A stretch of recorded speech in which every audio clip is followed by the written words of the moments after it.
Hi friends, ఈరోజు అయితే అందరికీ యూజ్ అయ్యే ఒక మంచి టిప్ చెప్తాను చూడండి. చిన్నపిల్లలు ఉన్న అమ్మ వాళ్ళు అయితే ఖచ్చితంగా చూడండి. వాళ్ళ అమ్మమ్మ వాళ్ళు కూడా ఈ వీడియో చూడండి.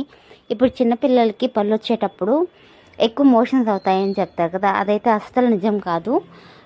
పళ్ళు వస్తుంటే ఎక్కువ పిల్లలకి మోషన్స్ అవుతాయంటాయని చెప్పేసి అది ఇది అంత ఎత్తి వేస్తుంటారు కదా. ఇప్పుడు తమలపాకు అంట, ఆముదం అంట, పసుపు ఏది పడితే అది వేస్తుంటారు. అదంతా వేయకండి. ఇప్పుడు డాక్టర్ని ఒకసారి అడిగితే ఏం చెప్పారంటే, పళ్ళు రావడానికి మోషన్స్కి అయితే అస్సలు సంబంధం లేదు. వాళ్ళు ఈ ఏజ్లో ఏది పడితే ఏదైతే నోట్లో పెట్టుకుంటూ ఉంటారో అందువల్ల మాత్రమే ఈ మోషన్స్ అనేది అవుతుంటాయని చెప్పారు. కాబట్టి మీరు ఈ మోషన్స్ అవుతున్నాయి కదా పళ్ళు రావడం వల్లే అని చెప్పేసి మీ ఇంట్లో ఉన్నవన్నీ ఎత్తి పోయకండి. విలేజ్లో ఉండే అమ్మలకైతే ఈ విషయం తెలియకుండా పాపం ఏది పడితే అది వేస్తుంటారు. ఈ వీడియో అయితే అందరికీ షేర్ చేయండి, ఖచ్చితంగా యూజ్ అవుతుందని అనుకుంటున్నాను. ఈ వీడియో కానీ మీకు నచ్చినట్లయితే సబ్స్క్రైబ్ చేసుకొని